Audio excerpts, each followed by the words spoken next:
Today I'm stuck inside. It is 7 degrees out. There's about 3 inches of snow on the ground and it's windy. It is really, really cold. So I built a fire in the wood stove here in my relic room and it is nice and toasty. It's like a little warm, snuggly animal den. And I thought what we'd do is go ahead and show you everything that I found this past year. 2014, I do believe it was. Now, it's not everything. There's a couple things I don't have finished yet, like the Spencer carbine's not done, the musket's not done, and my Colt Model 1911's not done, because they have a lot of wood and iron, and it just takes a lot of work, and I'm just not finished with those yet, so I apologize about that. But most everything else is here, except for some of the smaller piles and sites that I went to. I just ran out of room on the pool table this year. Well, let's not dilly-dally. Let's go on over there and take a look. And if you have any questions about anything, go ahead and ask me, and I'll answer them if I can. Okay, I have everything laid out here on the table. Most everything here is from this past year. There might be a couple things that snuck in here from the year before because I found a little batch of stuff up in my garage that I forgot to put away last year. So I do apologize if you see that. You'll notice everything is in separate piles. Those are from separate sites. You'll see these little scraps of paper are actually notes from me so I don't forget where I found them. We're just going to start on this side right here. We're going to work our way around. There's no particular order to anything here. And one thing I'm going to point out, just so you know real quick, when you see piles of bullets that are white, that means I found these on land. And piles of bullets that are gray, I found them in the water. When the bullets are on land, they turn white because of the oxygen in the air, but they don't have that oxygen in the water. Well, I guess there is oxygen in the water, but it's bound with the hydrogen, so they don't turn white. I guess that's how it works. I don't know. But anyway, that's how you can tell if I'm talking about a land find or a water find. But we'll just start here and move our way down. If you see something that really interests you, let me know, and I'll take close-ups of it for you, make a new video, whatever you want me to do. These are a bunch of Spencer carbines. I'm sure you saw that video, at least I remember making it. So this is kind of neat. I don't know if I've showed you any of these. This is a candlestick holder from the Civil War. This is something the soldier would buy, and there would have been an iron spike sticking out in the end, like a big nail. So the soldier could take this and drive it into a tree or a tree stump or even to the ground and then put a candle in it. So it's kind of a multi-use candlestick holder. Find a lot of those in Civil War camps, especially winter camps. This isn't really an ice cream holder from the Victorian area. This is actually the tip to a pole to use on a ferry. You know, when you see those big ferries that go across the river and the guy's poling, this would go on the end. You know, the inside would be wood. This is where a little spike would go through to hold the wood to this. And some other odds and ends here. Find lots of pocket knives. Now this was from a couple years ago. I don't know, can't remember the name of the video, but this is actually a little tool that farmers would use to tie shocks of corn together during harvest time. And I found that in the garage just recently, so kind of sad. These are watering bits for horses. It could be Civil War, it could be after. This is a little wrench called a gun wrench. These were issued during the Civil War, so we definitely know those are period. Don't know what this is. A lot of times you see where their bomb squads will actually blow these things up because they think that they're cannonballs, but they're absolutely not cannonballs. In fact, if you look online, they just blew up one of these recently in Atlanta, so that's kind of funny. Some other things, these are from wars. I think they used to tie the boats to them, with the big hemp ropes.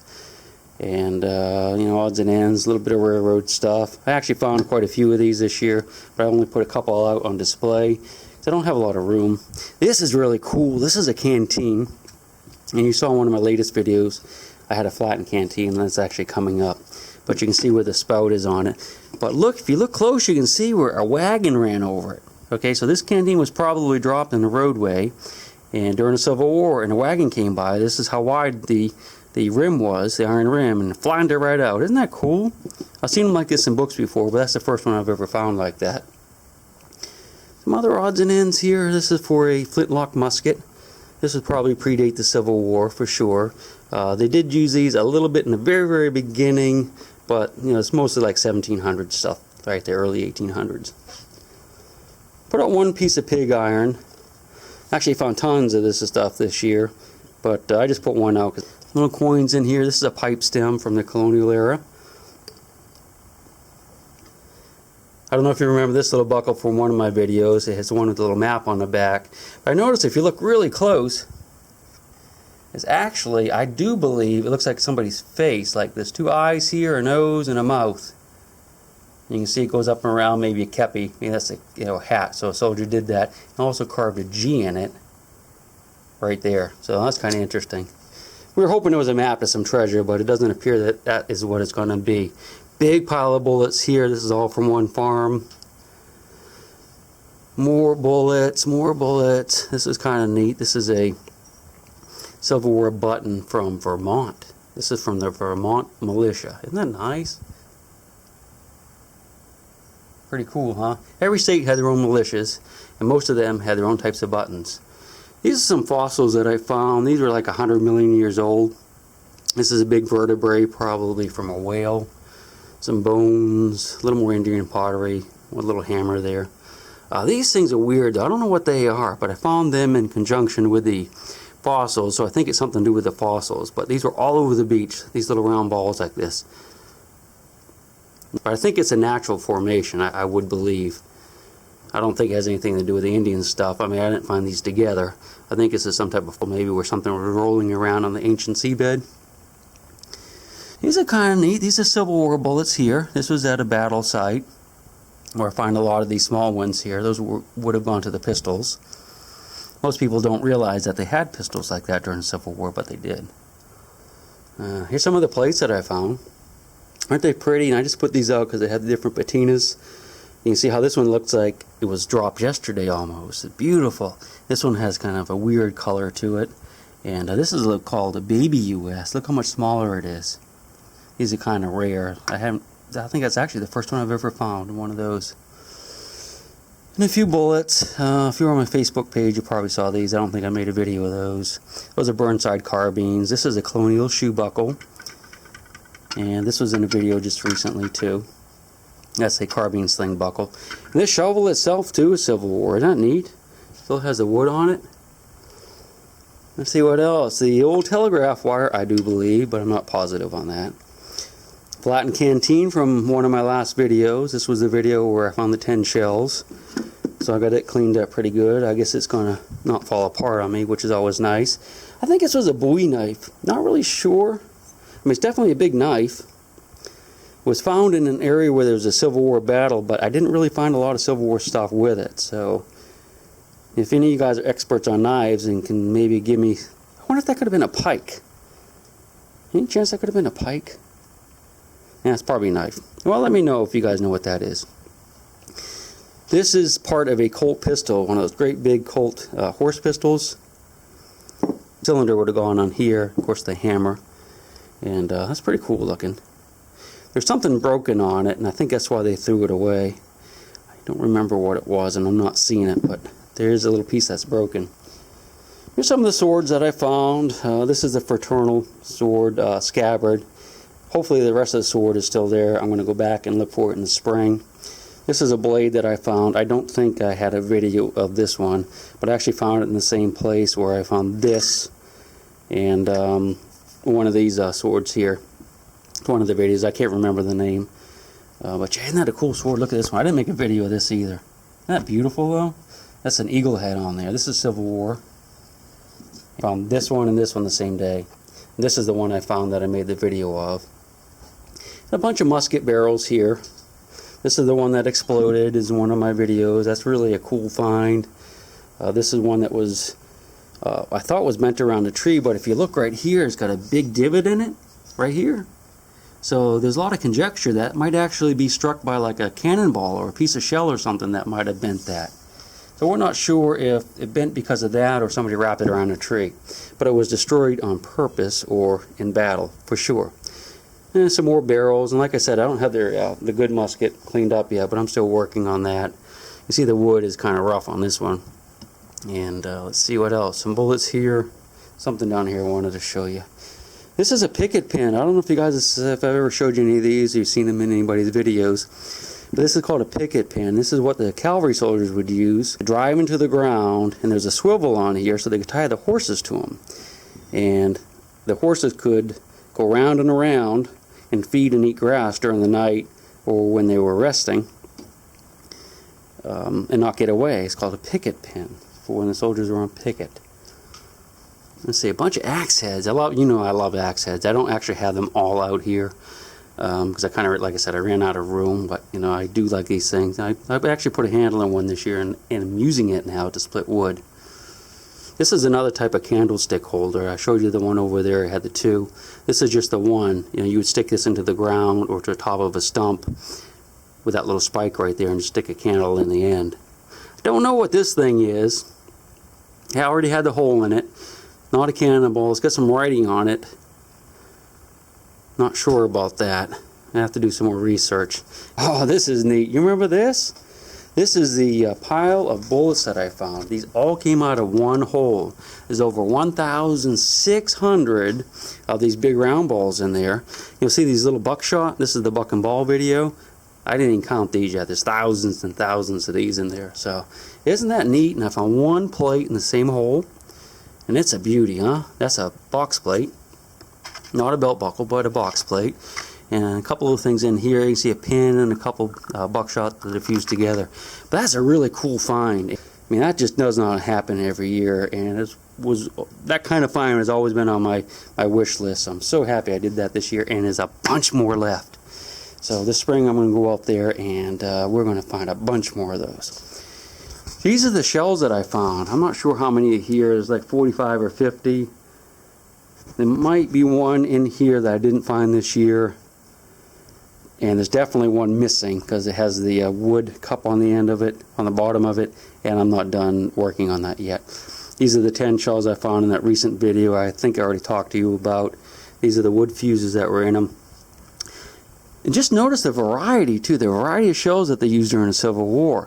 This was one of the big problems because you had to make all these different types of cannonballs and shells. You had to ship them and they had to get to the right guns, and the right people. And it was a big problem with logistics. I mean, these are all different guns here. I mean, it's really weird. You got the bronze shells, that I found, and these are the 12-pound smooth bores. And you got rifled guns and little baby rifle guns. These are actually from the same type of gun. It's just this is a smaller caliber than this. This is a bigger caliber. And this is an even bigger caliber of the same thing. So you have 3 different calibers with the same type of gun. Isn't that weird? Big problem for the soldiers and the artillerymen back then. Lots of fuses. These are the Confederate ones with the brass fuses in the end. This one just had like little paper right in this hole. So anytime you find one of these, water can get in it. No problem at all. These could be Confederate or Yankee depending on how the numbers look and whatnot. These are a little bit more dangerous because water can't get into them as easy. If they were fired, there'd be a hole punched right along this edge right here. This has not been punched, so it's not been fired. Now keep in mind, everything on this table has been disarmed. If I flip them over and show you, I'll just do one here. You can see I drill them out and I flush them, so everything's safe.